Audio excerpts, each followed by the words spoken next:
이 아침에 하나님의 귀한 은혜와 은총이 우리 안에 가득하시기를 예수님의 이름으로 축원합니다. 이 마음으로요, 앞뒤 옆에 계신 분들과 함께 가장 밝은 웃음으로 잠자로 졌습니다. 큰 은혜 받으시기 바랍니다라고 인사하겠습니다. 잠자로 졌습니다. 큰 은혜 받으시기 바랍니다. 잠자로 졌습니다. 큰 은혜 받으시기 바랍니다. 이제 서로를 보시고요, 이쪽은 저쪽을, 저쪽은 이쪽을 손 흔들며 인사하겠습니다. 잠자로 졌습니다. 큰 은혜 받으시기 바랍니다. 잠자로 졌습니다. 큰 은혜 받으시기 바랍니다.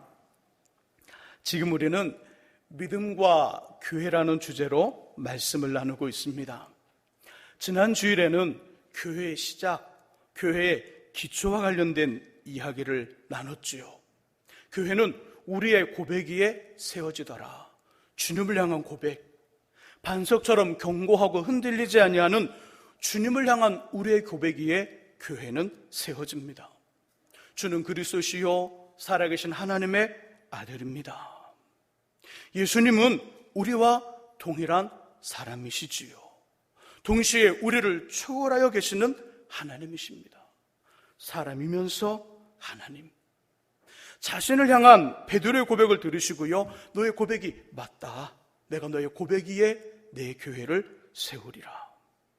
주님을 향한 온전한 고백을 하는 우리가 먼저 교회이고요, 그 고백을 하는 우리들의 모임, 또 믿음의 공동체가 교회이고요, 공동체를 중심으로 만들어진 건물이 교회입니다.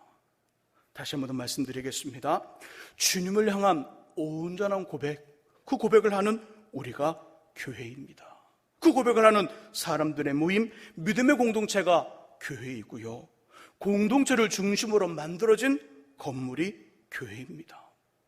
이런 고백 위에 세워진 주님의 교회는 힘과 능력이 있지요. 사망과 죽음의 두려움으로 우리를 공격해오는 곧 음부의 권세, 때로는 보이거나 보이지 않는 여러 가지 모습으로 믿음을 무너뜨리고 우리 삶을 망가지게 만드는 사단의 권세, 음부의 권세를 이기는 힘이 우리 안에, 교회 안에 있습니다. 또 우리에게는요, 이 땅에서 매면 하늘에서도 매이고요, 이 땅에서 풀면 하늘에서도 풀리는 천국 열쇠의 능력이 있습니다. 너희는 나를 누구라고 하느냐? 재차 질문하시는 주님의 물음에 멋진 고백을 들으심으로 세상을 이기고요, 승리하시는 저와 여러분들이 되시기를 예수님의 이름으로 축복합니다. 함께 읽은 본문은요, 사도 바울 선생님이 믿음의 아들이며 사역의 동역자인 디모데에게 하나님께 칭찬받는 목회 어떻게 해야 되는지를 이야기해주는 목회 서신입니다. 교회를 어떻게 잘 이끌어 가야 되는가, 목회를 어떻게 해야 되는가, 그러다 보니까 교회와 관련된 말씀, 꼭 기억해야 될 교회와 관련된 아주 중요한 말씀이 있다는 것이지요. 15절을 함께 읽어보겠습니다. 15절에는요, 교회란 무엇인가에 대한 답이 있습니다.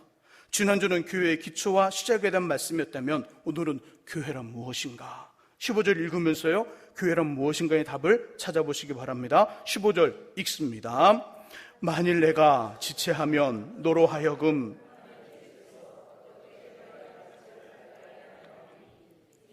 살아계신 하나님의 교회요 진리의 기둥과 터니라. 아멘. 교회란 무엇일까요? 교회란 여러 가지 이야기가 나오죠. 교회란 살아계신 하나님의 집이 교회입니다. 하나님의 집. 또 교회는 진리의 기둥과 터가 교회지요. 15절의 끝부분, 이 집은 살아계신 하나님의 교회요 진리의 기둥과 터니라. 교회를 집이라 표현했어요. 집이라. 왜냐하면 초대 교회가 가정, 집에서 시작했거든요. 그리고 교회를 설명하기를 집이라는 어떤 이야기를 하게 되면 가장 쉽게 이해가 되고, 어떻게 그 집에서 활동하고 생활하는지를 우리는 다 그렇게 생활하다 보니까 이해가 빨라요. 그래서 교회를 하나님의 집, 교회를 집이라 이야기했습니다. 사도행전 1장 13절의 말씀 속에 보면 오순절 마가 요한의 다락방이 그 가정 집이지요. 1장 13절 들어가 그들이 유하는 다락방에 올라가니 거기에 11 제자를 비롯하여 120명의 성도들이 모여 있었지요. 그들이 하나님을 찬송합니다. 말씀을 묵상합니다. 기도합니다. 그리고 오순절 날에 성령의 강림이 그들 속에 매우 강하게 임하셨지요. 그것이 바로 예루살렘 교회의 모체였습니다. 처음이었다는 거지요. 그 외에도요, 사도행전 16장 40절의 말씀 속에 보면 누디아의 집을 교회라 표현했고요, 로마서 16장 23절에서는 가이오 집을 교회라고 표현했습니다. 고린도사장 16절에서도 룸바와 그 여자의 집에 있는 교회라 말해주고 있고요, 빌레몬서 1장 2절에는 우리와 함께 병사된 아키뽀와 내 집에 있는 교회에 편지하노니, 그래서 내 집은 빌레몬의 집입니다. 초대 교회는 집에서 출발했으므로 교회를 하나님의 집이라 불렀던 것입니다. 또 본문은 말하죠. 교회를 살아계신 하나님의 교회라. 살아계신 하나님의 교회. 교회라는 헬라어의 언뜻은요, 불러내었다. 어디에 있는데 불러내다. 이것이 교회라는 헬라어의 언뜻입니다. 우리 모두 죄와 사망의 권세 아래 있을 때, 그 죄와 사망의 종이 되었을 때 하나님께서 불러내신 거지요. 불러내셔서 자신의 사람으로 만드셨어요. 그래서 우리가 교회인 거예요. 교회. 계속해서 교회는 진리의 기둥과 터라 말합니다. 진리의 기둥과 터. 진리가 가지고 있는 특징 2가지 있어요. 진리가 되려면 2가지를 충족시켜야 돼요. 하나는 시간적으로 영원해야 돼요. 어제나 오늘이나 내일도 변하지 않고 바뀌지 않고 그대로 있어야 돼요. 이것이 진리의 첫 번째 충족 조건이에요. 진리는 변하지 말아야 됩니다. 어제의 말과 오늘의 말과 내일의 말이 바뀌지 말아야 돼요. 자꾸 바뀌는 건 진리가 아니라는 걸 말하고 있는 거예요. 2번째 진리의 특징이 있습니다. 공간적으로도 보편타당해야 돼요. 모든 사람들에게 동일하게 적용되어지며 인정되어져야 한다는 것이지요. 예를 들어볼까요? 우리 구원을 어떻게 받지요? 예수를 믿음으로. 주 예수를 믿으라. 그럼 너와 내 집이 구원을 얻으리라. 예수를 믿으면 구원을 받아요. 자, 이 진리가 보편타당하고 시간적으로 영원한지 한번 봐보죠. 이 진리 2000년 전에도 그 전에도 계속해서 이 진리는 그대로였어요. 2000년이 지나고 우리들이 나중에 우리보다 2000년이 지난 후에는 이 말이 바뀔까요? 바뀌지 않아요. 시간적으로 영원하지요. 보편타당할까요? 우리 이렇게 사시사철 사계절을 뚜렷한 우리나라와 덥기만 하는 저 아프리카나 그 사막지대, 춥기만 하는 저 러시아 근처 다 봐보세요. 이 말이 동일하게 적용되어 예수 믿는 모든 사람들은 날씨와 어떤 지역에 상관없이 구원받아요. 남자는 이 말에 적용이 되고 여자는 이 말에 적용이 안 될까요? 남녀 모두 동일하지요. 연세가 많으신 분들은 되는데 나이가 어린 사람은 안 되나요? 동일하게 돼요. 피부색, 백인이든 흑인이든 황인종이든 상관없어요. 모두 예수 믿으면 구원받아요. 공간적으로도 시간적으로도 변하지 않고 보편타당하지요. 이런 게 진리예요. 자꾸 바뀌는 건 진리가 아니에요. 자꾸 바뀌는 건. 이런 진리가 교회의 기본이고요, 기초이고요, 터고요, 버텨주는 기둥이 된다는 거예요. 곧 진리가 교회의 전부이어야 한다는 것이지요. 그리고 성경은 진리에 대해 명확하게 분명하게 말씀합니다. 성경에 말하는 진리 3가지 있습니다. 첫 번째는 예수 그리스도가 진리예요. 요한복음 14장 6절 예수께서 이르시되 내가 곧 길이요. 함께 해볼까요? 자, 한번 해봅니다. 예수께서 이르시되 내가 곧 길이요 진리요 생명이니 나로 말미암지 않고는 아버지께로 올 자가 없느니라.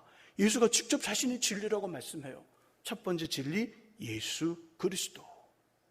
2번째 진리 요한복음 17장 10절짜리 말씀 속에 보니까 아버지의 말씀은 진리니라. 아버지의 말씀, 기록된 성경을 말하는 거예요. 이것이 진리니라. 3번째 진리 요한일서 5장 6절의 말씀 속에 보니까 증언하는 이는 성령이시니 성령은 진리니라. 성령 하나님이 진리예요. 예수 그리스도가 진리입니다. 기록된 성경이 진리이죠. 성령 하나님이 진리이죠. 이 세 가지를 빼고는 어떤 것도 진리가 아니에요.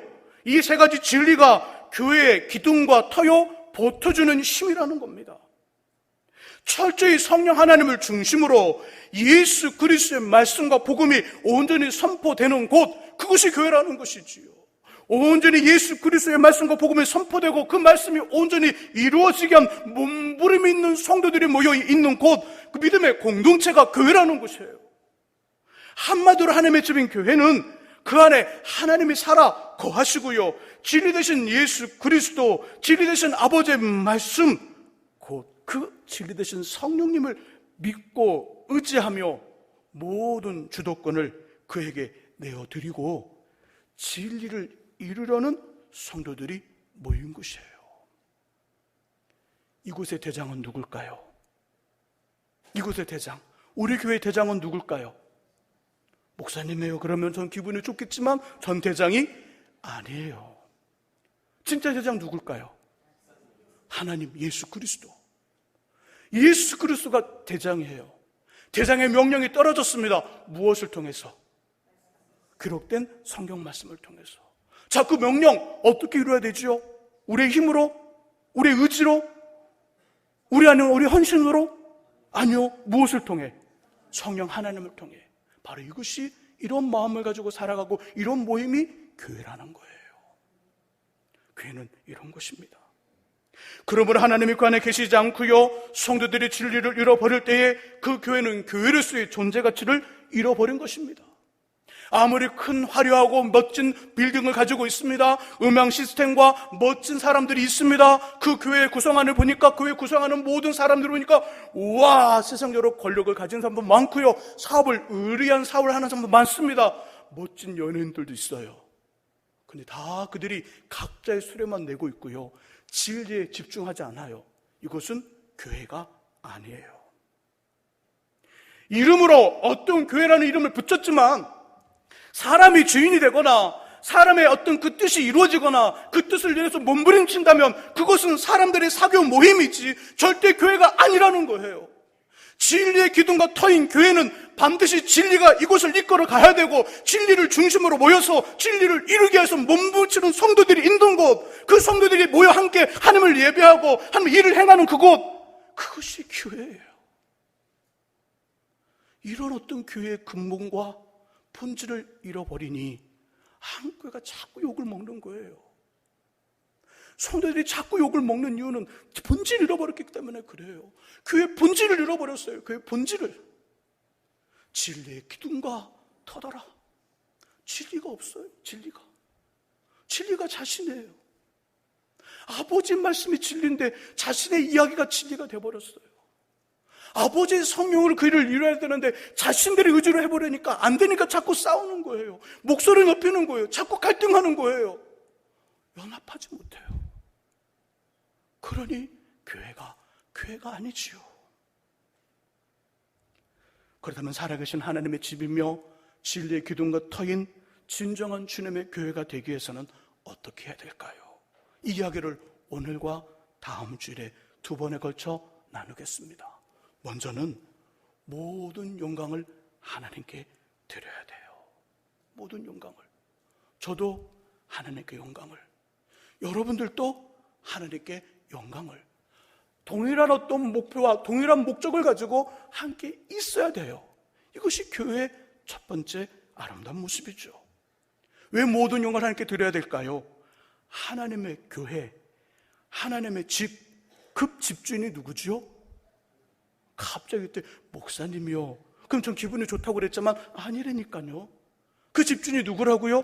개척 멤버예요. 아니에요. 그 집주인 누구라고요? 헌금을 제일 많이 하시는 분이요. 아니라니까요. 그 집주인이 누구라고요?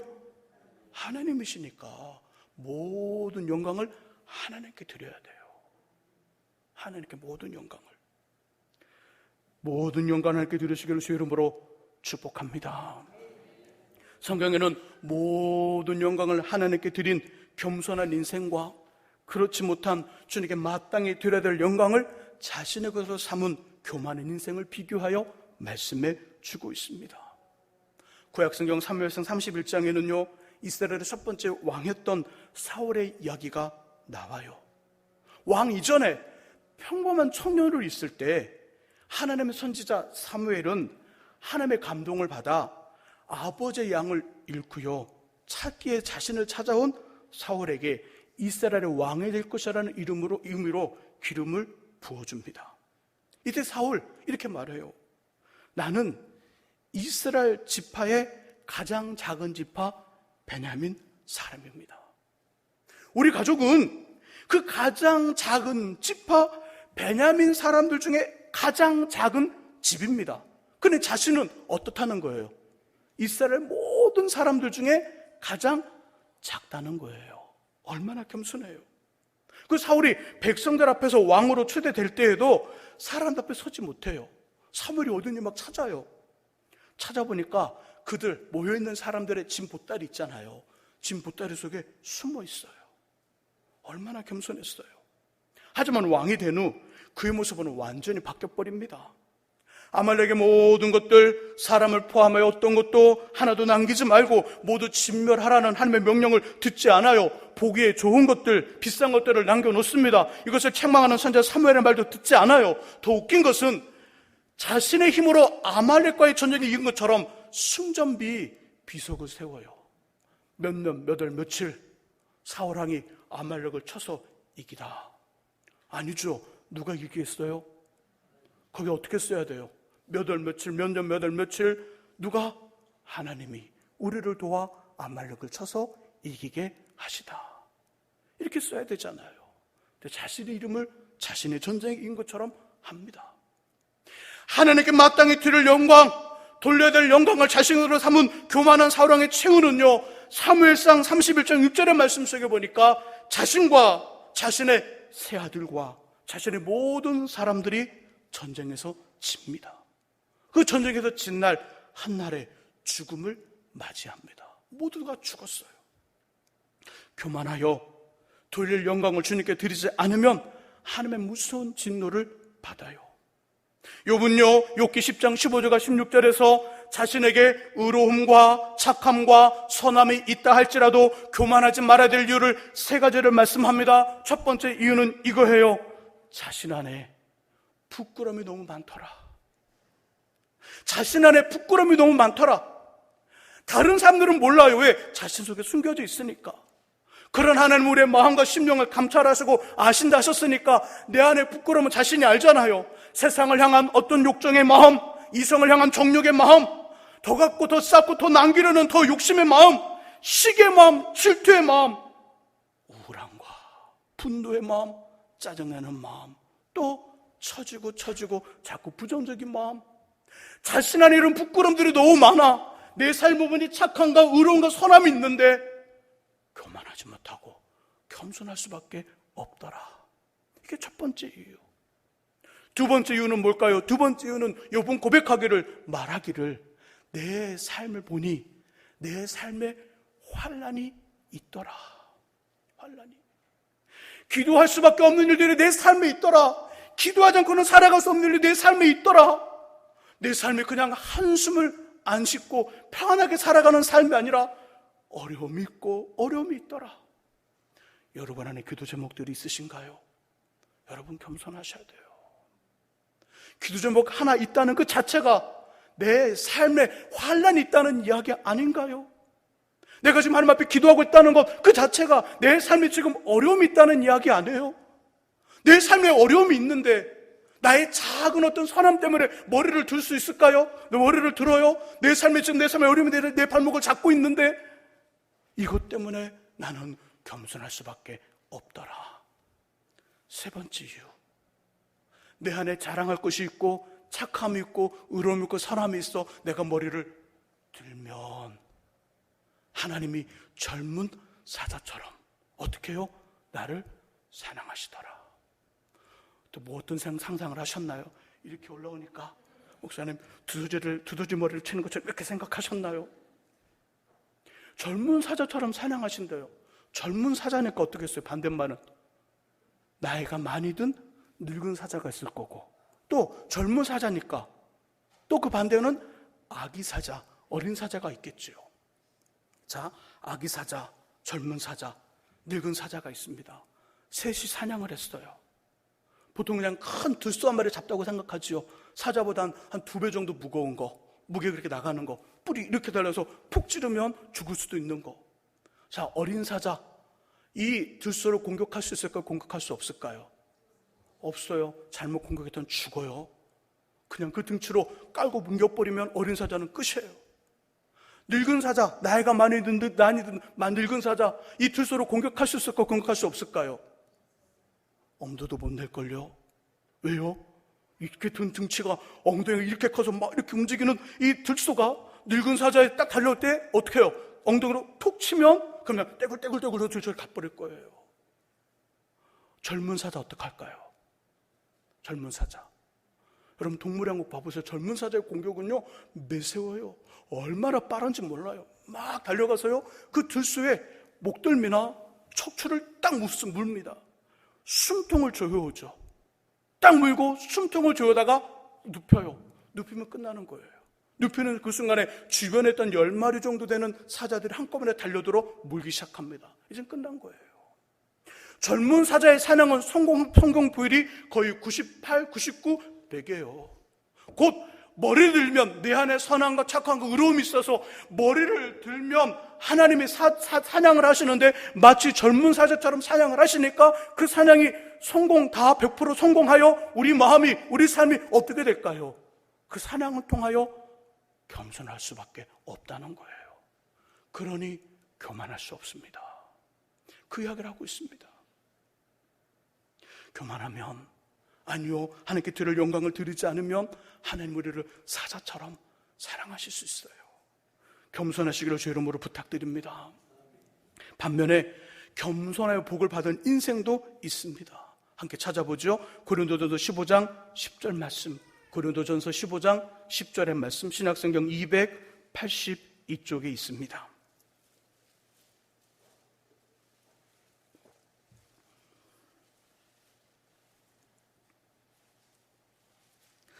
고린도전서 15장 10절 말씀 같이 한번 읽어보죠. 읽습니다. 그러나 내가 나된 것은 하나님 은혜로 된 것이니 내게 주신 그 은혜가 헛되지 아니하여 내가 모든 사도보다 더 많이 수고하였으나 내가 한 것이 아니요 오직 나와 함께 하신 하나님의 은혜로라. 아멘. 이 고백을 한 사람 누굴까요? 사도 바울 선생님입니다. 사도 바울은 어떤 사람일까요? 신약성경 몇 권으로 되어 있지요? 27권으로 되어 있어요. 27권으로 되어 있는 신약성경을 반 이상을 기록한 분이 이분이에요. 이분이 바울 스님이 안 계셨다면 예수님이 복음서에서 전해줬던 기가 막힌 어떤 하늘의 진리, 복음의 진리가 우리에게 쉽게 전달되지 않았을 거예요. 예수 믿으면 구원받는다는, 믿음으로 구원받는다는 이 이야기 로마서에 있어요. 바울 선생님은 주님의 이야기, 하늘나라의 이야기들을 면밀히 검토하고 연구하고 묵상하면서 믿음으로 구원을 받는구나, 이걸 깨닫게 되었어요. 그 로마서를 기록했어요. 그리고 우리에게 전달해 줬어요. 이 이야기를 받고 있는 우리는 믿음으로 구원받는구나, 영접하는 자 곧 그 이름을 믿는 자들은 하나님의 자녀가 되는 권세를 주셨으니 이 말이 그 말이구나, 이해하게 되었어요. 예수의 말씀이 바울 선생님을 통해 한번 이렇게 잘 정리되고 이해되어서 우리에게 온 거예요. 바울 선생님이 존재하지 않았다면 예수의 이야기가 우리가 너무나도 거리가 멀고 깨달아지지 않는 이야기였을 거예요. 이 일을 하신 분이 바울 선생님이에요. 3번의 선교 여행이 아니지요. 선교 3번의 전도지요. 가는 곳마다 우상을 섬기는 사람들이 기독교로 개종을 해요. 기독교로 교회가 생깁니다. 말씀에 든든히 그 교회들이 세워지지요. 예수를 기도할 때마다 병든 자의 병이 낫고요, 앉은 병이 걸어요, 귀신들이 물러나지요, 죽은 자가 살아나는 놀라운 기적과 이적이 그를 통해 나타납니다. 어느 곳에서는요, 기도했더니 나면서부터 못 걸었던 사람이 걸어요. 그걸 바라본 마을 사람들이 난리가 났습니다. 우리가 믿고 있는 우상이, 우리가 믿고 있는 신이 지금 사람 형상으로 왔으니 빨리 가서 제사를 드리자. 그때 바울 선생님 소리치지요. 아니다, 나의 힘으로 한 것이 아니라 하나님의 은혜, 곧 예수께서 이렇게 하셨으니 우리에게 제사하지 마라 말립니다. 바울 선생님 어디를 가든지 무엇을 하든지 심지어 자신의 개척한 교회가 어떤지를 재차 방문하는 현장에서도 매주마다 매일마다 고백합니다. 나 힘으로 한 것이 아닙니다. 나의 힘으로 교회를 개척하고 교회를 만들고 여러분을 세운 것이 아닙니다. 나의 힘이 아니라 나를 통해 역사하시는 하나님 은혜가 나를 이렇게 만들었습니다. 그래 하나님 앞에 영광을 드리십시오. 고백해요. 결국 하나님 그에게 어떤 면류관을 준비하고 주셨을까요? 디모데후서 4장 8절의 말씀 속에 보니까 바울 선생님 나를 위하여 주께서 의의 면류관을 예비해 두었노라 이야기예요. 분명히 죽기 이전에 죽음이 임박하지 않았을 때 지금 살아있을 때 하나님의 나라를 보게 되니 하나님 나에게 의의 면류관을 예비하여 오라. 오면 내가 너에게 의의 면류관을 주리라. 이 약속에 그 말씀을 받았다는 거예요. 믿음의 후배들에게, 사역의 후배들에게 항상 존경과 사랑을 받습니다. 아니요, 우리 다음 세대에서도 바울쌤은 존경을 받을 거예요. 뭐 때문일까요? 하나님께 드릴 영광을 드리는 겸손함 때문에 그런 거예요. 겸손함 때문에. 말씀하시지요. 하나님의 능하신 손 아래서 겸손하라. 때가 되면 너희를 높이시리라. 주 앞에서 낮추라. 그럼 주께서 너희를 높여주시리라. 사랑하는 성도 여러분, 예수를 주님으로 고백하는 저와 여러분들, 그리고 우리가 모여있는 이 공동체가 머물러 있는 건물은 그냥 일반적인 건물이 아니라 살아계시는 하나님이 계시는, 살아계신 하나님이 주인이신 집이요 진리의 기둥과 터인 주님의 교회입니다. 그러기에 겸손히 모든 영광을 하나님께 돌려야 하지요. 교회에 가장 오래되신 분도 겸손히 하나님께 영광을, 오신 지 얼마 되지 않은 분들도 겸손히 하나님께 영광을, 오셔서 열심히 하시는 분들도 자신의 자리를 작게 한 것이 아니라 겸손히 하나님께 영광을, 반대로 오셔서 잠잠히 일하시는 분들도 겸손히 하나님께 영광을, 헌금을 많이 하시는 분들도 겸손히 하나님께 영광을, 전도를 잘 하시는 분들도 겸손히 하나님께 영광을, 그걸 잘 돌보고요, 맡겨준 어린 양들을 위하여 잘 기도하며 눈물로 간구하는 교사 선생님들도 겸손히 하나님께 영광을, 뭐든지 잘 하시는 분 계셔요. 기도도 잘하고요, 찬양도 잘하고요, 음식도 잘 만드는 분 계셔요. 그분들도 겸손히 하나님께 영광을. 반대로 조금 답답하신 분들 계셔요. 답답하신 분들 있지요. 그분들도 우울하게 생각하지 말고 자책하지 말고 겸손히 하나님께 영광을 돌려야 됩니다. 저도, 전사님들도, 장로님들도, 권사님들도, 안수 집사님들도, 일반 집사님들과 성도님들도, 학생들과 청년들도 겸손히 하나님께 영광을 돌려야 되지요. 또한 삶의 현장과 인생 현장에서 잘 나가도 모든 것이 누구의 은혜라고요? 주님의 은혜라는 고백으로 겸손히 하나님께 영광을 돌려야 되고요. 반대로 지금 우리의 삶의 현장이 어렵고 또 기도할 수밖에 없는 일들이 가득 찼어도 주님의 은혜로 끝이 나며 반드시 역전될 것이라는 믿음으로 겸손히 하나님 앞에 영광을 돌려야 될 줄 믿습니다. 그러면 하나님이 해결해 주시고 높여 주시며 존귀하게 만들어 주십니다. 모든 영광을 하나님께 돌리시기를 예수님의 이름으로 축원합니다. 기도하겠습니다. 하나님 아버지, 주님을 향한 우리의 고백이에 교회를 세우시고 또 주님을 향한 우리의 고백을 가진 우리에게 교회라 말씀하시고 또 믿음의 공동체가 모여있는 건물을 일반 아버지는 건물라 말씀하지 아니하시고 진리의 기둥과 터여 살아계신 하나님의 집이라고 이야기하며 아버지 우리를 교회로 존귀하게 삼아주심을 감사합니다. 온전히 진리만이, 온전히 또한 진리의 뜻만이 이루어지게 하시고 하나님께만 모든 영광 돌리는 우리 되게 하여 주옵소서. 행여 혹시 누가 우리에게 아버지 영광을 돌리며 우리 마음이 그것을 조금이라도 인정하고 그 마음에 들거든 철저히 주님 앞에 회개케 하시고 그 마음조차 하나님 앞에 드리는 우리 되어서 하나님이 높여주시는, 사람들이 아니라 하나님이 높여주시고 하나님이 존귀하게 만드시는 삶 살아가는 우리 되게 하여 주옵소서. 예수 그리스도의 이름으로 기도합니다. 아멘. 우리 함께 찬송합니다. 찬송가